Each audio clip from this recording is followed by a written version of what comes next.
হলদিয়া উন্নয়ন ব্লক কংগ্রেস কমিটির উদ্যোগে আবাস যোজনায় প্রকৃত প্রাপক তালিকা প্রস্তুত দানা ঘূর্ণিঝড়ে ক্ষতিগ্রস্তদের জন্য সাহায্য সহ 10 দফা দাবিতে ব্লক অফিসে ডেপুটেশন এবং অস্বাভাবিক মূল্য বৃদ্ধির বিরুদ্ধে ব্রজলাচক মোড়ে বিক্ষোভ মিছিল ও পথসভা অনুষ্ঠিত হয়।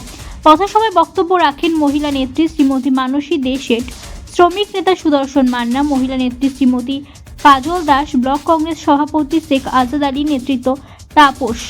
উপস্থিত ছিলেন সুকুমার মাইতি, মধুসূদন গুচ্ছাইত, আব্দুল লতিফ সহ একাধিক কর্মীরা। প্রথমত আজকে আমরা এসেছিলাম সাধারণ মানুষের স্বার্থে। ভারতীয় জাতীয় কংগ্রেস আজকে সাধারণ মানুষের যে দ্রব্য মূল্য যে হারে বৃদ্ধি পেয়েছে, তাতে মানুষের দৈনন্দিন জীবনের যেটুকুনি মানুষের গ্রহণ সেইটুকুনি মানুষ জোগাড় করে উঠতে পারছে না। তার প্রথমত কারণ হচ্ছে দ্রব্যমূল্য বৃদ্ধি। যেভাবে মানুষ আজকে পথে বসতে চলেছে, মানুষের বিভিন্ন দিক থেকে মানুষ, কৃষকদের বলুন, আজকে দানা একটা ঘূর্ণিঝড় হয়ে গেল, সেখানে প্রচুর মানুষ ঘরহারা। তাদের যে মানুষের পাশে দাঁড়ানো যে সরকারের কর্তব্য, সেখান থেকেও সরকারকে আমরা দেখতে পাইনি। আজকে আমরা জাতীয় কংগ্রেস সেই মানুষের পাশে দাঁড়ানোর জন্য ডেপুটেশন দিয়েছি। আজকে আমরা জাতীয় কংগ্রেস সেই মানুষ, যে মানুষগুলো দৈনন্দিন, আজকে আমাদের একজন কর্মী বললেন পেঁয়াজের মূল্য 80 টাকা, আমার তো মনে হয় তার থেকেও বেশি। আলুর মূল্য, যেটা মানুষের কাছে দৈনন্দিন নিত্য প্রয়োজন, আলু, পেঁয়াজ, আদা, রসুন, মানুষ ছুঁতে পাচ্ছে না।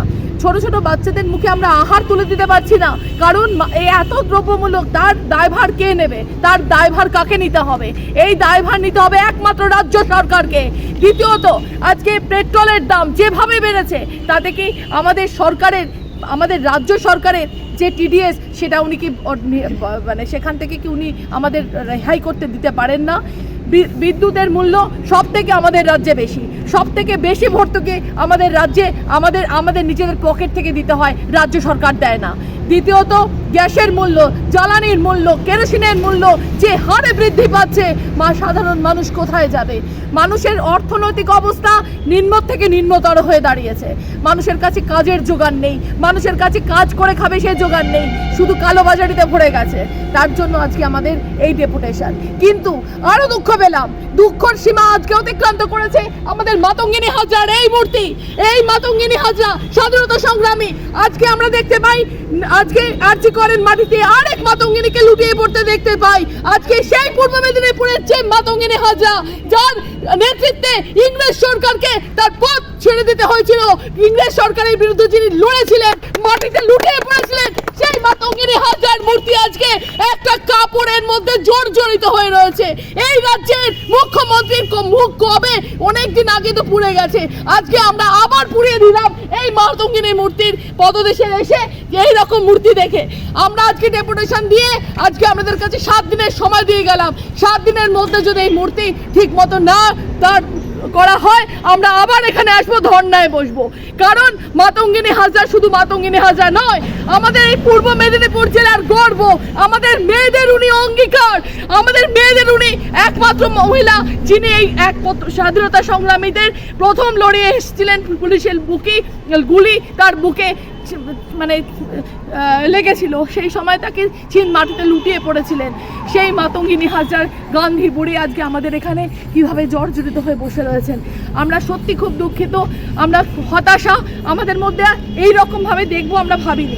আজকে নিজেদের মধ্যে আজকে আমরা নিজেরাই আলোচনা করছিলাম যে আমরা আরেকবার ওনার কাছে যাব। তোমরা কি দিয়েছো ওটা? 7 দিনের সময় দিয়ে যাব। 7 দিনের মধ্যে যেন সংস্কার করা হয়, তাকে সুন্দর করে যেন এখানে প্রতিষ্ঠা করা হয় 7 দিনের মধ্যে। নমস্কার। মাতঙ্গিনী হাজরা যে মূর্তিটি আমাদের পঞ্চায়েত সমিতির মধ্যে ছিল, তো সেই মূর্তিটি ফাইবারের ছিল। তো আমাদের আমফানের সময় মূর্তিটি ক্ষতিগ্রস্ত হয়েছিল, হাতটা ক্ষতিগ্রস্ত হয়েছিল। আমরা রিপেয়ারিং করেছিলাম, তারপরেও রিপেয়ারিং করেছিলাম, কিন্তু জস এবং পরবর্তীকালে রেমালে আমাদের প্রায় সম্পূর্ণ হাতটি ক্ষতিগ্রস্ত হয়েছে। সেই আর রিপেয়ারিং করা সম্ভব নয়। সেই কারণে আমরা জেলা পরিষদের সভাধিপতি মাননীয় শ্রী উত্তম বারিক মহাশয়কে বলেছিলাম পঞ্চায়েত সমিতির পক্ষ থেকে, ওনারা ওটা পাথরের করে দিবেন বলেছেন, এবং সেটা উদ্যোগও নিয়েছেন, তবে পাথরের মূর্তি তৈরি করতে প্রায় 2-3 মাস তো লাগতেই পারে, সেই প্রসেসটা চলছে। তো প্রায় আশা করছি 4-5 লক্ষ টাকা ব্যয়ে ওই মূর্তি এবং তার সারাউন্ডিং যে কাজকর্ম এটা হবে। উত্তমবাবু মানে জেলা পরিষদের সভাধিপতি উনি কথা দিয়েছেন।